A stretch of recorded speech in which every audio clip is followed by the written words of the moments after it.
Hello and welcome to another Tech Wrap tutorial. My name is Maria Russell from Maria Russell Designs here on YouTube. And in today's video tutorial, we will be creating this DIY kitchen decor, which is like a kitchen conversion sign for your kitchen, and I really love how this one turned out. TeckWrap had graciously sent me a few of their products. These are the tools, the squeegee, the tweezers, and my favorite, the weeding pin tool. They have also sent me these holographic stickers that I will be using for my next project, so stay tuned for that. I really love the holographic stickers, a standard mat, and of course all of the yummy vinyl that you see here in front of you. But for today's project, I will only be using the military brown bubble-free chrome vinyl and the sweet pink vinyl. Also for this project, I am using the canvas measuring 11 by 13 and my measuring tape. And to speed up the process a little bit, I'm just showing you now that I'm on my Cricut design space, and I have already designed the SVG for our project today. So all I did was go to Make It, and it will take us directly to Cricut Design Space canvas. So this is what it looks like when you click Make It, and it will show you the mats that you will be using. Since I'm only using two colors, I only have two mats here. So this is what it looks like once you go to Cricut Design Space canvas, and the SVG was just black and white, but I added the paint stroke there just to add some color to the background, and I love how that turned out.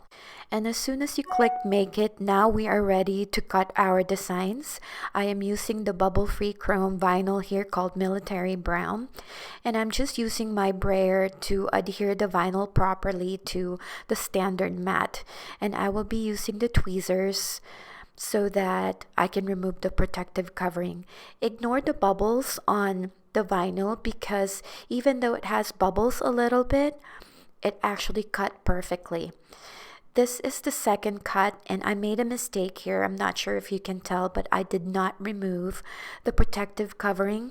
So don't do what I did, because I had to cut the design twice because of that mistake.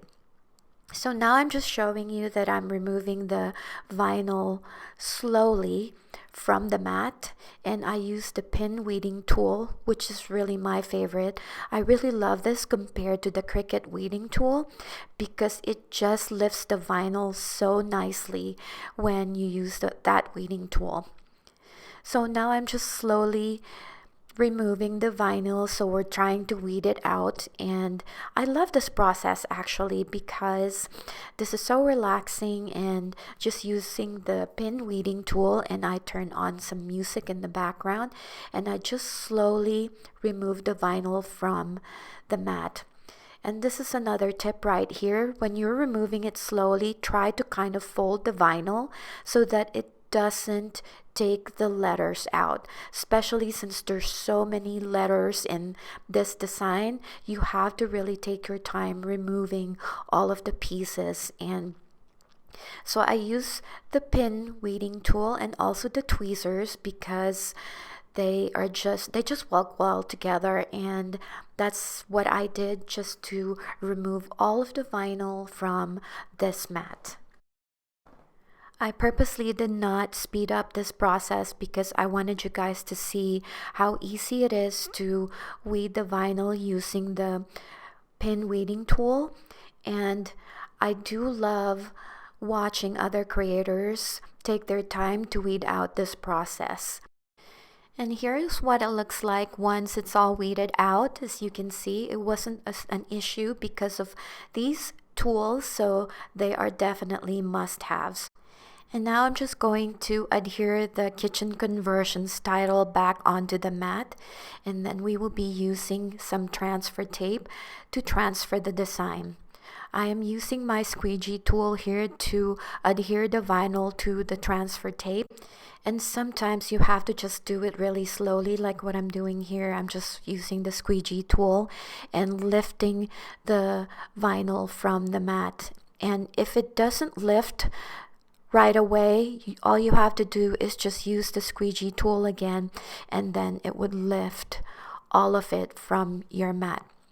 And for the next step, we are going to adhere the first design onto the paint stroke and just use the squeegee tool so that both design adhere to each other.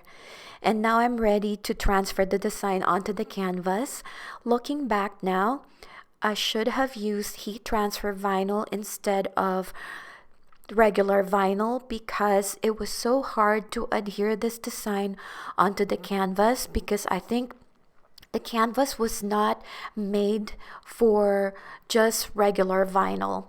So maybe next time that I make this project, I will be using heat transfer vinyl. So now I'm just lifting the design, or lifting the tape from the canvas, and I'm using my squeegee tool again just to adhere the vinyl properly onto the canvas. And now I'm going to adhere the title onto the canvas. I use my squeegee tool there again so that it perfectly lifts the vinyl. And now I'm just going to use that tool, same tool again, also my fingernail, so that I can easily adhere this design onto the canvas. Since I am going to use this decor in my kitchen, I thought I wanted to hang this.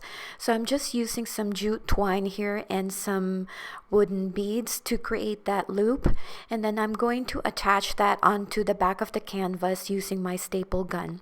And here we are inside my kitchen, and this is what it looks like once it was all done. I hope you guys enjoyed this video tutorial and found it helpful. If you like it, please give us a thumbs up. If you're not subscribed to TeckWrap channel, please go ahead and subscribe as we give you more tutorials. Thank you again for stopping by today, and happy crafting!